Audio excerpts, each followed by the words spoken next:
Yo, what is going on, Guardians, and welcome back to another Destiny 2 gameplay video. Hey, in this video, we're going to be taking a quick look at the Eyasluna, whatever you want to call it. I've always called it Eyasluna, but I really don't know, you know?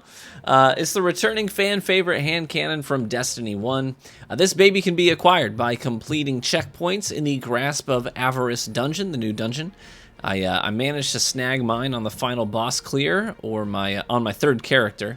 So I was a little worried I wasn't going to get one, since the dungeon currently, it's not farmable like the prophecy is. So Bungie plans to make it farmable soon, but a bug kept them from having the loot be farmable on launch. So you're only going to get one drop per checkpoint, per character, until they get that fix out. And they're shooting for next week. So get in there, get the dungeon knocked out. I think it's the easiest of all the dungeons that we've ever had.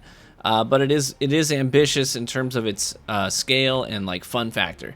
So best of luck this week on your drops.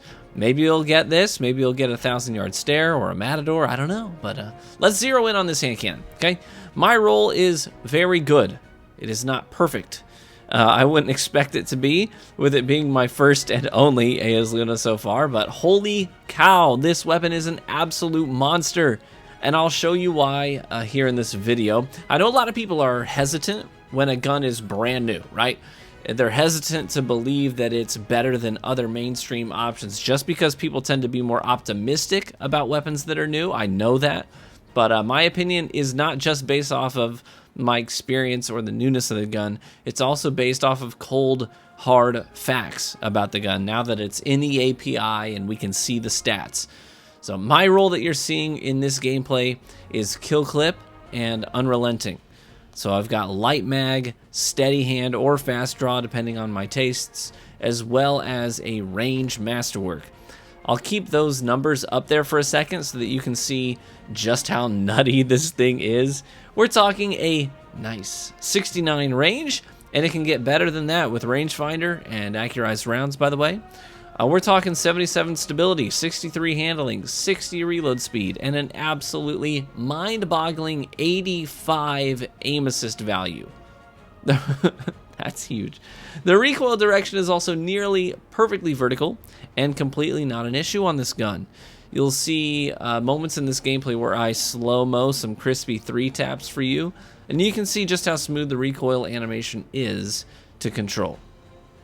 Before we start crunching some numbers, let's first take a peek at the perk pool for the Eyasluna.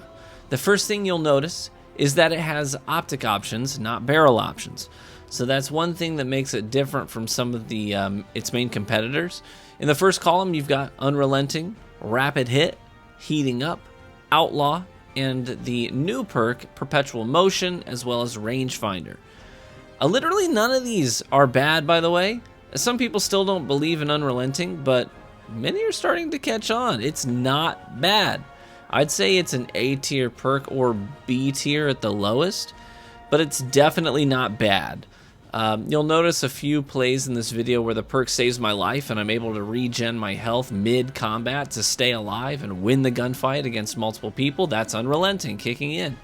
But if I had to steer you towards a couple of perks that stand out here, it would be Rangefinder and Perpetual Motion, right? Rangefinder's a no-brainer, right? But I think my personal god roll would be Perpetual Motion and then Moving Target in the other column, which we'll get to in a second.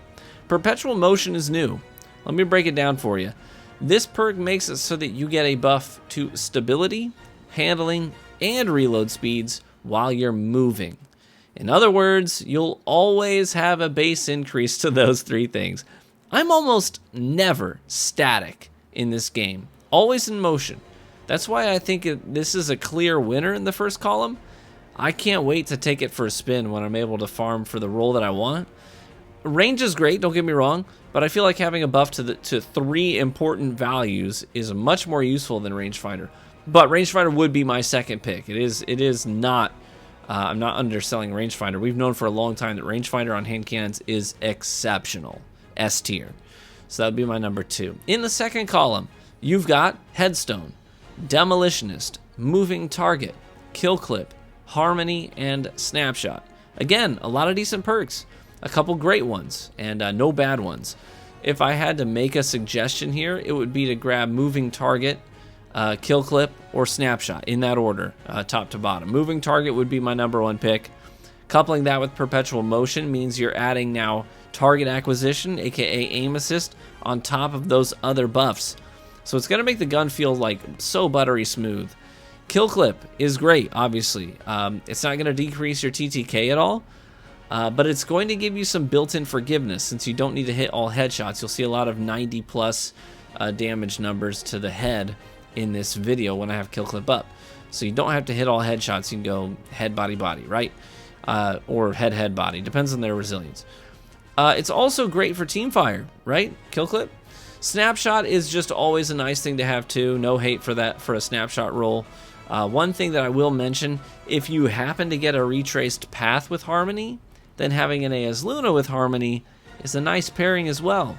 You can just swap back and forth after kills and get some nice chaining going on. I've got a Harmony retraced path that you'll see a little bit of in this video. I think I got a couple of plays in there where I show that off, but it's got Harmony. So I'll get a kill with the Eyasluna, swap to the retrace path, and get that buffed Harmony damage and just melt somebody with that trace rifle. So pretty fun combo. So if you had an Eyasluna that had Harmony as well, you could do some really nice kill chaining there.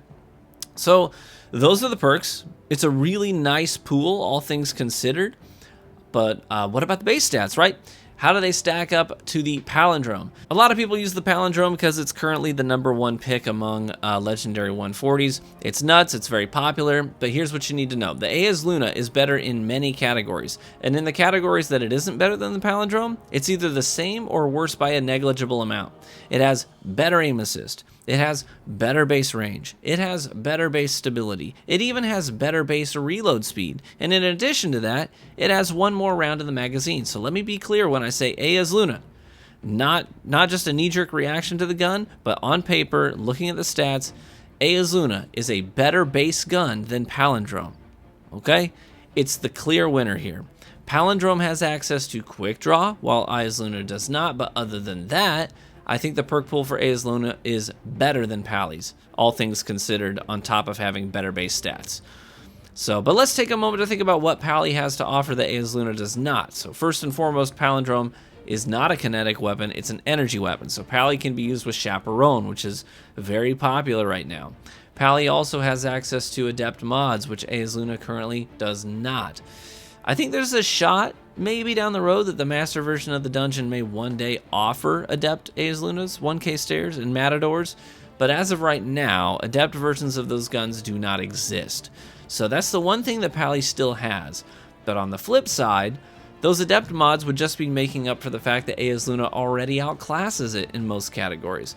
Another thing worth noting, the Eyasluna goes in the kinetic slot, which means you can use it with fusion rifles, unlike Palindrome. Palindrome can only be used with, Bastion, but other than that, you can't use a Palindrome and a fusion rifle.